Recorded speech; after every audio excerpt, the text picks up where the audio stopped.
Welcome friends on my YouTube channel, and today we will discuss about code rules. Okay, so let's start.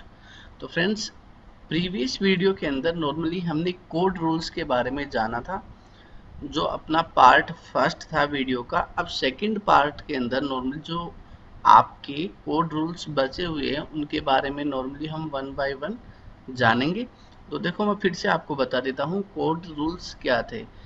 कि जब भी आप किसी database को अगर एक परफेक्ट रिलेशनल डेटाबेस मैनेजमेंट के अंदर कन्वर्ट करते हो, या उस डेटाबेस को आरडीबीएमएस के अंदर परफेक्टली होना चाहिए, देन उसको कुछ रूल्स वहाँ पे फॉलो करने होते हैं। वो रूल्स क्या होते हैं? वो रूल्स आपके कोड रूल्स होते हैं। ओके फ्रेंड्स, तो नेक्स्ट जो अपना रूल था 6 नंबर, तो उसको हम शुरू करते हैं। ओके, तो आपका जो 6 नंबर रूल था वो था आपका view updating rule. It's mean क्या होता है? जितने भी आप डेटाबेस के व्यू क्रिएट करते हो, अब देखो व्यू होता क्या है। अब आपकी कोई टेबल है, एक हो सकती है, मल्टीपल हो सकती है। अब वहां पे उन टेबल्स के अंदर आप एक वर्चुअल टेबल क्रिएट करते हो। मीन्स वर्चुअल टेबल मीन्स आप कुछ डेटा, कुछ प्रॉपर्टीज आपकी मान लो एक स्टूडेंट टेबल है और एक टेबल है आपकी डिपार्टमेंट। ओके फ्रेंड्स, देन कुछ डेटा या प्रॉपर्टीज आप स्टूडेंट टेबल से सेलेक्ट करते हो और कुछ आप प्रॉपर्टीज डिपार्टमेंट से। ओके, और उनका एक वर्चुअल टेबल मींस उस दोनों के कॉम्बिनेशन से कुछ प्रॉपर्टीज आपके सामने फिल्टर होके शो होती है। लाइक जैसे आपको स्टूडेंट की लिस्ट देख रहे हो, उनके रोल नंबर देख रहे हो, और डिपार्टमेंट से उनको अलाउड जो सब्जेक्ट्स हैं वो आप चेक कर रहे हो, तो उनका 3 कॉलम आपके पास आ गए। तो वो क्या बनता है? एक व्यू, जहाँ पे नॉर्मली आप डेटा को शो कर सकते हो। उसमें कुछ अपडेशन वगैरह नॉर्मली आप नहीं कर सकते, ओनली आप डेटा को शो कर सकते हो। तो आपका व्यू अपडेटिंग रूल क्या कहता है कि जब भी आप किसी भी डेटाबेस का व्यू क्रिएट करते हो, ओके, तो which can theoretically be updated must also be updatable by the system। अगर आप किसी टेबल के जो डेटा आपने स्टोर कर रखे हैं उनमें कुछ स्टोर या अपडेट करते हो, देन उस व्यू के अंदर भी वो थ्योरेटिकली अपडेट होना चाहिए। तो ये था आपका view updating rule. Okay friends, next rule है आपका rule number 7, high level insert update and delete rule. It's mean क्या होता है कि आपका जो डेटाबेस होता है इन ए रिलेशनल मॉडल में अगर होता है, तो वहां पे जितने भी आपके ऑपरेशंस होते हैं like insert, delete, update, okay, तो हर एक लेवल पे आपका जो डेटाबेस होता है एक हायरार्की लेवल के अंदर डेटा को स्टोर करता है, उनकी रिलेशंस को क्रिएट करता है। तो वहाँ पे हर एक लेवल पे जो आपका डेटा है वो नॉर्मली इन ऑपरेशंस को परफॉर्म करना चाहिए। तो ये अब जो ऑपरेशन परफॉर्म होता है वो किन के थ्रू होता है? आपके यूनियन, इंटरसेक्शंस एंड माइनस जो ऑपरेशंस होते हैं उनके थ्रू। तो ये जो भी आपके इंसर्शन है, डिलीशन है, ये जितने भी ऑपरेशंस है आपके हर लेवल पे वहाँ पे नॉर्मली आपका डेटाबेस आपको सपोर्ट करता है। तो ये था code rule number 7। Next rule is physical data independence. It's mean क्या होता है? आपके जो डेटा स्टोर होता है उसका जो फिजिकल स्ट्रक्चर होता है। अब ये फिजिकल स्ट्रक्चर होता है क्या है?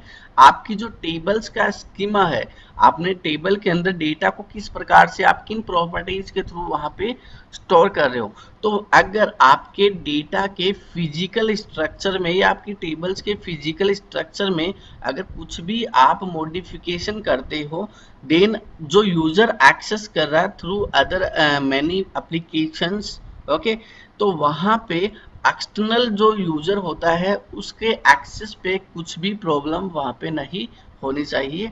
आप ओनली फिजिकल जो स्ट्रक्चर है या जो डेटा का टेबल का स्कीमा है उसको चेंज करने के साथ साथ यूजर के व्यू को आप वहां पे चेंज नहीं कर रहे होते हो। तो ये है आपका physical data independence. Physical data के अंदर कुछ भी आप चेंज करो, लेकिन जो व्यू लेवल है आपके यूजर का उसमें वहां पे कुछ चेंज नहीं होना चाहिए। Okay friends, So next rule is logical data independence. It's mean अगर आप लॉजिकल या आपका जो कंसेप्चुअल स्कीमा है, आप जब टेबल को with the help of query generate करते हो तो वो है आपका लॉजिकल स्कीमा। अगर आप कुछ भी वहाँ पे चेंज करते हो तो यूजर का जो व्यू है वो किसी एप्लीकेशन के थ्रू अगर आपके डेटा को एक्सेस कर रहा है थ्रू डेटाबेस, ओके, देन उसका जो व्यू लेवल है तो वहाँ पे आपका जो यूजर का व्यू लेवल वो इंडिपेंडेंट होना चाहिए। वहाँ पे कुछ भी मॉडिफिकेशन या उसको ऐसा नहीं लगना चाहिए कि मेरा जो इंटरफेस है वो चेंज हो गया है। हाँ, आपका जो डेटा है लॉजिकली स्टोर आप किस प्रकार से कर रहे हो वो वहाँ पे एक अलग तरीके से स्टोर हो रहा होता है। Okay friends, so next rule is integrity independence. अब यहाँ पे नॉर्मली बात करते हैं हम इंटेग्रिटी। इट्स मीन्स आपके डेटा को किसी अनदर डेटा के साथ मिक्सड अप नहीं होना, आपके डेटा को सिक्योर रखना। तो एक डेटाबेस इंटेग्रिटी इंडिपेंडेंस के रूल्स को फॉलो करना चाहिए। इट्स मीन होता क्या है, अगर आप डेटाबेस से किसी एप्लीकेशंस या मल्टीपल एप्लीकेशंस के थ्रू डेटा को एक्सेस कर रहे होते हो, देन अगर आपकी integrity constants can be independently modify. It's mean क्या होता है कि आपके इंटेग्रिटी कॉन्स्टेंट मीन्स आपकी प्राइमरी की हो सकती है, फॉरेन की हो सकती है, अदर आपके कुछ एट्रीब्यूट्स होते हैं जिनको कंबाइन करके आप अपने डेटा को एक्सेस कर रहे होते हो। तो इनके चेंज होने का आपके एप्लीकेशन जो यूजर व्यू है उसके ऊपर कोई फर्क नहीं पड़ता है। और जो ये आपके इंटेग्रिटी कॉन्स्टेंट्स होते हैं ये नॉर्मली इनके थ्रू आपका डेटा सिक्योर होता है, क्योंकि आप जो यूजर होता है, अथेंटिकेट यूजर होता है, उसी के पास नॉर्मली इनकी इंफॉर्मेशंस होती है। तो आपका जो डेटाबेस है उसमें अनऑथराइज्ड एक्सेस या डैमेज की कोई भी वहाँ पे नॉर्मली जो आपकी संभावना होती है वो कम हो जाती है। Okay friends, so next rule is distribution independence. It's means क्या होता है, जो यूजर आपके डेटाबेस से नॉर्मली अटैच्ड होता है, आप अपनी इंफॉर्मेशन को डेटाबेस से एक्सेस कर रहा होता है, तो उसको ये नॉर्मली पता नहीं होना चाहिए कि उसका नॉर्मली जो डेटा है वो कहाँ पे स्टोर्ड है। उसको तो बस यही लगना चाहिए कि उसका डेटा उसको इजीली प्रोवाइड किया जा रहा है through your database. Okay friends, तो डिस्ट्रीब्यूशन इंडिपेंडेंस रूल क्या कहता है, आपका जो एंड यूजर होता है उसको जो आपके डेटा की कॉम्प्लेक्सिटी होती है नॉर्मली वो उसको फील नहीं होना चाहिए। उसको आपका जो डेटा है वो मल्टीपल लोकेशंस के अंदर हो सकता है, तो उसको नॉर्मली ये चीज़ वहाँ पे फेस नहीं होनी चाहिए। ओके फ्रेंड्स, तो ये था आपका डिस्ट्रीब्यूशन इंडिपेंडेंस। और लास्ट रूल जो है वो है non subversion rule. It's mean ये रूल जो आपका है ये क्या कहता है, अगर कोई भी सिस्टम आपको इंटरफेस प्रोवाइड करता है to access low level records, आपके जो रिकॉर्ड्स है आपके डेटाबेस के अंदर एट ए टाइम अगर आपको एक्सेस करने की फैसिलिटी प्रोवाइड कर रहा है, then the interface must not be able to subvert the system. तब जो आपका इंटरफेस है वो आपकी जो भी इंटेग्रिटी कॉन्स्टेंट्स है या आपकी जो सिक्योरिटी है उसको बाईपास नहीं कर सकता। उसको जो भी आपकी रूल्स है आपके डेटा को एक्सेस करने के, उनको वो सबवर्ट नहीं कर सकता, मतलब कि उनको वो अवॉइड नहीं कर सकता।